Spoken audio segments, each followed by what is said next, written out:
കേരളത്തിൻ്റെ തീരപ്രദേശമായ കണ്ണൂർ അതിൻ്റെ ചരിത്രത്തിനും സംസ്കാരത്തിനും വളരെയേറെ പ്രസിദ്ധമായ പ്രദേശമാണ്. ഒരേ രാജവംശത്തിൻ്റെ ഉയർച്ചയ്ക്കും പതനത്തിനും കാരണമായ ഒരുപാട് ചരിത്ര സംഭവങ്ങൾ നടന്നിട്ടുള്ള സ്ഥലമാണ് കണ്ണൂർ.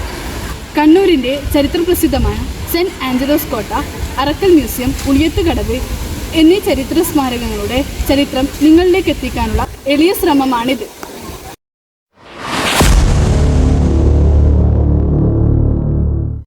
കാറ്റിലൂടെ ചരിത്രം മന്ത്രിക്കുന്ന കണ്ണൂരിൻ്റെ ഹൃദയഭാഗത്ത് അതിമനോഹരമായ സെന്റ് ആഞ്ചലോ കോട്ട കാലത്തിൻ്റെയും വീര്യത്തിൻ്റെയും സാക്ഷ്യപത്രമായി നിലകൊള്ളുന്നു. അതിൻ്റെ പുരാതന ആലിംഗനത്തിലേക്ക് കാലെടുത്തു വെക്കുമ്പോൾ മതിലുകൾ കീഴടക്കലിൻ്റെയും സമുദ്ര അത്ഭുതങ്ങളുടെയും കഥകൾ പ്രതിധ്വനിപ്പിക്കുന്നു. ഇത് പ്രതിരോധത്തിൻ്റെയും ശക്തിയുടെയും ഒരു ഇതിഹാസമാണ്. കണ്ണൂർ കോട്ടയുടെ ചരിത്രം പരിശോധിക്കുമ്പോൾ ഒരിക്കലും ഒഴിച്ചുകൂടാൻ പറ്റാത്ത പേരാണ് വാസ്കോ ഡ ഗാമയുടേത്. സമുദ്രമാർഗം വഴി ആദ്യമായി എത്തിയ യൂറോപ്യൻ സഞ്ചാരിയാണ് വാസ്കോ ഡ ഗാമ. 1498 ഇന്ത്യയിലേക്ക് ആഫ്രിക്കൻ വൻകര ചുറ്റിക്കൊണ്ട് പുതിയ സമുദ്രമാർഗം കണ്ടെത്തിയത് ഈ പോർച്ചുഗീസ് നാവികനാണ്. 16-ാം നൂറ്റാണ്ടിൻ്റെ തുടക്കത്തിൽ പോർച്ചുഗീസുകാർ ഇന്ത്യയുടെ മലബാർ തീരത്ത് ആധിപത്യം സ്ഥാപിക്കാൻ ശ്രമിച്ചു. അതിൻ്റെ ലാഭകരമായ സുഗന്ധവ്യഞ്ജനത്തിന് നല്ലൊരു ലാഭം കണ്ടെത്താൻ അവർക്ക് സാധിച്ചു. ഈ ലാഭത്തിന് മൂല്യം വർദ്ധിപ്പിക്കാൻ അവർ തങ്ങളുടെ കൊളോണിയൽ ഭരണത്തിന്റെ തുടക്കം കുറിക്കുന്ന ഡോൺ ഫ്രാൻസിസ്കോ ഡി അൽമേഡയുടെ നേതൃത്വത്തിൽ ഈ പ്രദേശത്ത് ഇറങ്ങി. ഈ ഭൗമരാഷ്ട്ര വിപ്ലവത്തിനിടയിൽ കണ്ണൂരിലെ ഭരണാധികാരി കോലത്തിരി രാജാവ് പോർച്ചുഗീസുകാരുടെയും കോഴിക്കോട്ടെ സാമൂതിരിയുടെയും സമ്മർദ്ദം നേരിട്ടു. 1505 പോർച്ചുഗീസുകാർ സെന്റ് ആഞ്ചലോ കോട്ട നിർമ്മിച്ചു. യഥാർത്ഥത്തിൽ ഫോർട്ടലേസ ഡാ സാവോ ആഞ്ചലോ എന്നാണ് ഈ കോട്ട അറിയപ്പെട്ടത്. പ്രദേശത്ത് തങ്ങളുടെ കാലുറപ്പിക്കാൻ നൂറ്റാണ്ടുകളായി പോർച്ചുഗീസുകാരിൽ നിന്ന് ഡച്ചുകാരിലേക്കും ഒടുവിൽ 18-ാം നൂറ്റാണ്ടിൻ്റെ അവസാനത്തിൽ ബ്രിട്ടീഷ് ഈസ്റ്റ് ഇന്ത്യ കമ്പനിയിലേക്കും അധികാരത്തിൽ ഒന്നിലധികം മാറ്റങ്ങൾക്ക് കോട്ട സാക്ഷ്യം വഹിച്ചു. ആംഗ്ലോ മൈസൂർ യുദ്ധങ്ങളും ആംഗ്ലോ മറാത്ത യുദ്ധങ്ങളും ഉൾപ്പെടെയുള്ള വിവിധ സംഘടനകളിലൂടെ അതിൻ്റെ തന്ത്രപരമായ പ്രാധാന്യം തുടർന്നു.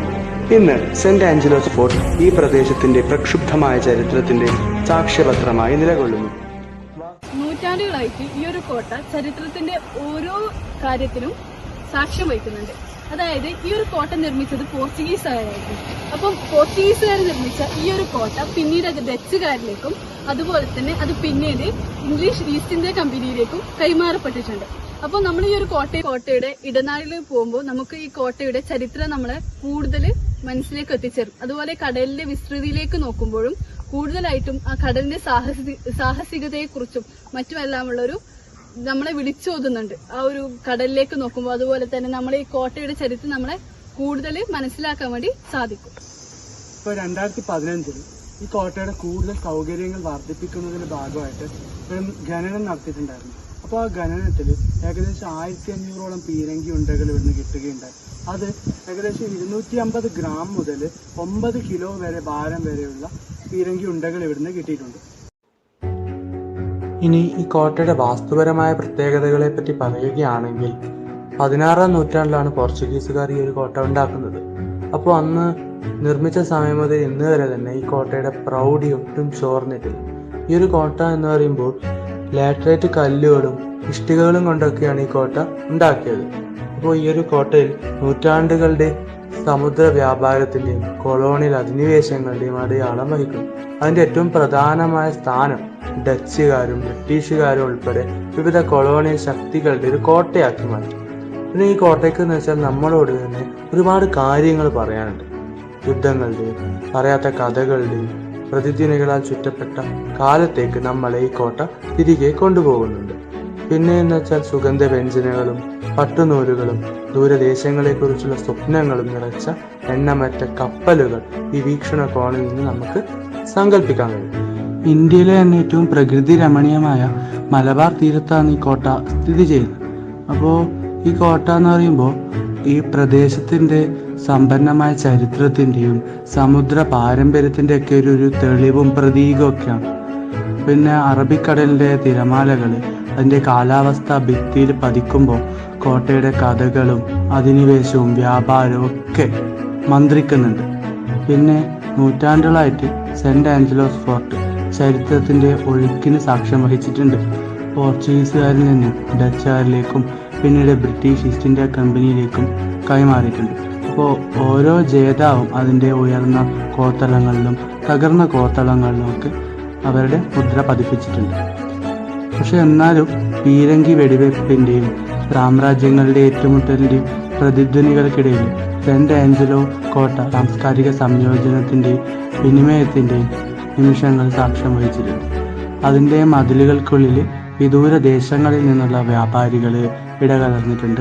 ചരക്കുകളും ആശയങ്ങളും ആചാരങ്ങളും കൈമാറ്റം ചെയ്തിട്ടുണ്ട്.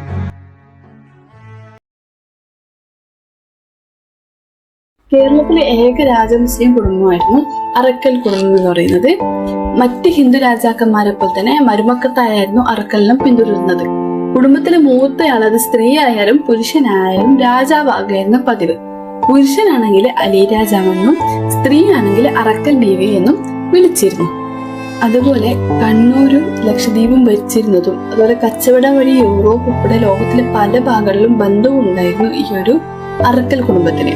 അറക്കൽ അലി രാജാക്കന്മാരുടെ ദർബാർ ഹാളായിട്ട് നിർമ്മിച്ച ഈ ഒരു മ്യൂസിയം ഇപ്പം കേരളത്തില് ഏറ്റവും ആദരണീയമായ ആ ഒരു അറക്കൽ കുടുംബത്തിന്റെ ഭൂതകാലത്തിലേക്ക് നമ്മൾ എത്തിക്കുന്നുണ്ട്. ഈ ഒരു മ്യൂസിയത്തിലേക്ക് കടക്കുമ്പോൾ നമുക്ക് അവരെ ആ ഒരു കാലഘട്ടത്തിലേക്ക് നമ്മളെ കൊണ്ടെത്തിക്കുകയാണ് ചെയ്യുന്നത്. അവരുടെ ഓരോ വസ്തുക്കളും നമുക്ക് കാണുമ്പോൾ അതിന്റെ പിന്നിലെ ഓരോ കഥകളും നമുക്ക് ഓർത്തെടുക്കാൻ വേണ്ടി സാധിക്കും. അതിന്റെ അകത്തേക്ക് കടക്കുമ്പോൾ ശരിക്കും സന്ദർശകരെ സ്വാഗതം ചെയ്യുന്നത് പലതരത്തിലുള്ള നിറങ്ങളുടെയും അതുപോലെ തന്നെ ഘടനകളുടെയും ഒരു തരം അത്ഭുതം തന്നെയാണ് നമുക്ക് ആ ഒരു മ്യൂസിയത്തിലേക്ക് കടക്കുമ്പോൾ കൊണ്ടെത്തിക്കുന്നത്. നമുക്ക് അതിന്റെ ഉള്ളിലേക്ക് പ്രവേശിക്കുമ്പോൾ ശരിക്കും പറഞ്ഞാല് വൈവിധ്യമായ സാംസ്കാരിക പൈതൃകത്തെക്കുറിച്ചും അതുപോലെ തന്നെ ആ രാജകീയ പ്രൗഢിയെക്കുറിച്ചെല്ലാം നമ്മളെ കൂടുതൽ മനസ്സിലാക്കാൻ വേണ്ടി സഹായിക്കും. അതിന്റെ വാസ്തുവിദ്യ എന്ന് പറയുന്നതിന് മുഗൾ, ഇന്ത്യൻ, കൊളോണിയൽ സ്വാധീനങ്ങൾ, തടസ്സങ്ങളില്ലാതെ എല്ലാം കൂടി ഒരു ചേർത്ത് നിർത്തിയിട്ടുള്ളൊരു വാസ്തുവിദ്യയാണ് നമുക്ക് കാണാൻ വേണ്ടി സാധിക്കുന്നത്. ശരിക്കും പറഞ്ഞ ആ രാജകീയ പ്രൗഢിയുടെയും പ്രഭാവലയം തന്നെ നമുക്ക് ആ ഒരു മ്യൂസിയത്തിൽ കാണാൻ വേണ്ടി സാധിക്കും. നമ്മളിവിടെ ഹാളിലൂടെ പോകുമ്പോൾ അന്നത്തെ കാലത്ത് അവരുപയോഗിച്ച പല വസ്തുക്കളും നമുക്ക് കാണാൻ വേണ്ടി സാധിക്കും. അന്ന് അവരുപയോഗിച്ച ആഭരണങ്ങൾ മുതൽ അവരുപയോഗിച്ച വാളുകൾ, അതുപോലെ എല്ലാ വസ്തുക്കളും നമുക്ക് ഈ ഒരു ഹാളിൽ അവർ പ്രദർശിപ്പിക്കുന്നത്. അപ്പം അന്നത്തെ കാലത്ത് അവർ ഇതെല്ലാം എങ്ങനെയെല്ലാം ഉപയോഗിച്ചു, എങ്ങനെയുള്ള ജീവിതമാണ് അവർ മുന്നോട്ട് നയിച്ചത് എന്നെല്ലാം നമുക്ക് ഈ ഒരു കാഴ്ചയിലൂടെ മനസ്സിലാക്കാൻ വേണ്ടി സാധിക്കുന്നതാണ്. പുരാവസ്തുക്കള്, സ്മരണികള്, അതുപോലെ അന്നത്തെ കാലത്ത് അവരുപയോഗിച്ച പല സാധനങ്ങളും നമുക്ക് ഇന്നിവിടെ കാണാൻ വേണ്ടി സാധിക്കും. അതില് മലബാറിന്റെ ചരിത്രത്തെ ഇവിടെ വിളിച്ചു നോക്കും. അതായത് നമുക്ക് ഓരോ സാധനം കാണുമ്പോൾ അന്നത്തെ കാലത്തുള്ള ഓരോ കാര്യങ്ങളും നമുക്ക് അതിലൂടെ ഓർമ്മ വരുന്നുണ്ട്. അപ്പം ഇവിടെ പല സാധനങ്ങളായിട്ട് നമുക്ക് കാണാൻ വേണ്ടി പറ്റും. അന്നത്തെ കാലത്ത് അവർ ഉപയോഗിച്ച, അതായത് വാളുകളായാലും അവരുടെ കയ്യെഴുത്ത് മാസികൾ, അങ്ങനത്തെ പല സാധനങ്ങളും നമുക്ക് ഇവിടെ കാണാൻ വേണ്ടി സാധിക്കും.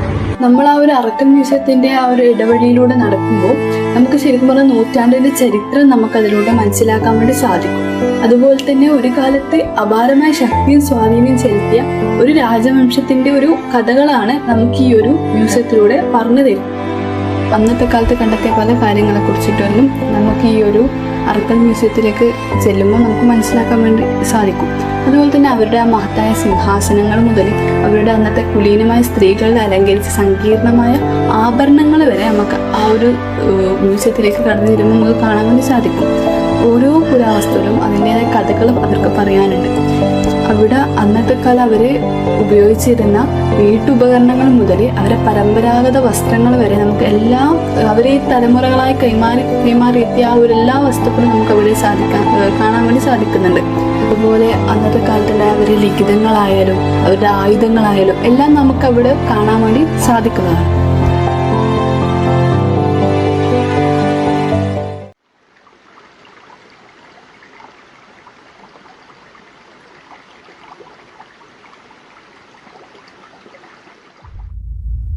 ആയിരത്തി 1930 മഹാത്മാഗാന്ധി രാഷ്ട്രത്തെ വിഴുങ്ങുന്ന ചെറുത്തുനിൽപ്പിന്റെ തീപ്പൊരി ജ്വലിപ്പിച്ചു. അന്യായമായ ഉപ്പുനികുതിക്കെതിരായ നിയമലംഘനത്തിനുള്ള അദ്ദേഹത്തിന്റെ ആഹ്വാനം ഉളിയത്ത് കടവിലെ ജനങ്ങളിൽ ആഴത്തിൽ പ്രതിധ്വനിച്ചു. ഗാന്ധിയുടെ ചരിത്ര പ്രസിദ്ധമായ ദണ്ഡി മാർച്ച് ഉപ്പുമാർച്ച് എന്നും അറിയപ്പെടുന്നു. അവരുടെ അവകാശങ്ങൾ വീണ്ടെടുക്കാനും കൊളോണിയൽ ഭരണകൂടത്തിന്റെ ഉപ്പ് ഉൽപാദനത്തിന്റെ കുത്തകയെ വെല്ലുവിളിക്കാനും എണ്ണമറ്റ ഇന്ത്യക്കാരെ പ്രചോദിപ്പിച്ചു. ഉളിയത്ത് കടവിൽ സമൂഹത്തിന്റെ നാനാതുറകളിലുള്ള സ്ത്രീകളും പുരുഷന്മാരും ഗാന്ധിയുടെ ആഹ്വാനം സ്വീകരിച്ചു. പ്രാദേശിക നേതാക്കളുടെ നേതൃത്വത്തിൽ അവർ ഐക്യദാർഢ്യത്തോടെ മാർച്ച് നടത്തി. അന്യായമായ ഉപ്പുനികുതി ധിക്കരിക്കാനും സ്വാതന്ത്ര്യം നേടിയെടുക്കാനും തീരുമാനിച്ചു. ഉളിയത്ത് കടവിലെ ജനങ്ങൾ തങ്ങളുടെ ദൃഢനിശ്ചയത്തിൽ ഒറ്റക്കെട്ടായി മുന്നേറിയപ്പോൾ പയസ്വിനി നദിയുടെ തീരം സമാധാനപരവും എന്നാൽ ശക്തവുമായ പ്രതിഷേധത്തിന് സാക്ഷ്യം വഹിച്ചു. ഇന്ത്യയിലുടനീളം ഉപ്പു സത്യാഗ്രഹം ശക്തി പ്രാപിച്ചപ്പോൾ ചെറുത്തുനിൽപ്പിന്റെ കോട്ടയായി ഉളിയത്ത് കടവ് ഉയർന്നു വന്നു. ദണ്ഡിയാത്ര നടത്തിയ ഗാന്ധിജി ഉപ്പുകുറുക്കി നിയമം ലംഘിച്ചതിന്റെ തുടർച്ചയായി കേരളത്തിൽ ആദ്യമായി ഉപ്പുകുറുക്കി നിയമം ലംഘിച്ച സ്ഥലമാണ് പയ്യന്നൂർ ഉളിയത്ത് കടവ്. അപ്പോൾ ഇവിടെയാണ് കേരള ഗാന്ധി എന്നറിയപ്പെടുന്ന കെ കേളപ്പന്റെ നേതൃത്വത്തിലുള്ള സംഘം ആദ്യമായിട്ട് ഉപ്പുകുറുക്കി നിയമം ലംഘിച്ചത്. 1930 മാർച്ച് 9 വടകരയിൽ വെച്ചിട്ട് ഒരു KPCC യോഗം കൂടിയിട്ടുണ്ടായിരുന്നു. അപ്പൊ ആ യോഗത്തിലാണ് ഇതിന് ഉപ്പ് സത്യാഗ്രഹം നടത്താനുള്ള അനുമതി ലഭിക്കുന്നത്. ആ അനുമതിയിൽ 32 അംഗങ്ങളുള്ള ഒരു ടീമായിട്ടാണ് ഇവര് തീരുമാനിച്ചിട്ടുണ്ടായിരുന്നത്. അപ്പൊ ഇതിന് ലീഡറായിട്ട് കെ കേളപ്പനായിരുന്നു തീരുമാനിച്ചത്. PK കുഞ്ഞിരാമൻ നമ്പ്യാർ ഇതിന്റെ ക്യാപ്റ്റനായിട്ടും അവര് തീരുമാനിച്ചിരുന്നു. സ്വാതന്ത്ര്യസമര പോരാട്ടത്തിലെ 2ാം വർദ്ധോളി എന്നാണ് ഇവിടുത്തെ ഉപ്പ് സത്യാഗ്രഹം അറിയപ്പെടുന്നത്. ഉളിയത്ത് കടവിൽ ഉപ്പു സത്യാഗ്രഹത്തിന്റെ പാരമ്പര്യം ഇന്നും നിലനിൽക്കുന്നു. ആ പ്രക്ഷുബ്ധമായ കാലത്ത് അതിലെ ജനങ്ങൾ നടത്തിയ ത്യാഗങ്ങൾ തലമുറകളെ പ്രചോദിപ്പിക്കുന്നു. ഐക്യത്തിന്റെയും സ്ഥിരോത്സവത്തിന്റെയും ശക്തി നമ്മെ ഓർമ്മിപ്പിക്കുന്നു. ഉളിയത്ത് കടവിൽ സൂര്യൻ അസ്തമിക്കുമ്പോൾ ഈ നാടിനെ രൂപപ്പെടുത്തിയ ധീരതയുടെയും പ്രതിരോധത്തിന്റെയും യാത്രയെക്കുറിച്ച് നമുക്ക് ചിന്തിക്കാം. അടിച്ചമർത്തലിന്റെ ആഴങ്ങളിൽ നിന്ന് പ്രത്യാശയുടെ വെളിച്ചം ഉയർന്നു ശോഭനമായ ഭാവിയിലേക്കുള്ള പാതയെ പ്രകാശിപ്പിക്കുന്നു. സോൾട്ട് മാർച്ചിന്റെ പ്രതിധ്വനികൾ ചരിത്രത്തിന്റെ വാർഷികങ്ങളിലൂടെ പ്രതിധ്വനിക്കുന്നത് തുടരട്ടെ. കാലത്തിന്റെ പ്രവാഹങ്ങൾ എവിടെ നയിച്ചാലും നീതിക്കും സമത്വത്തിനും വേണ്ടി പരിശ്രമിക്കാൻ നമ്മെ പ്രചോദിപ്പിക്കുന്നു.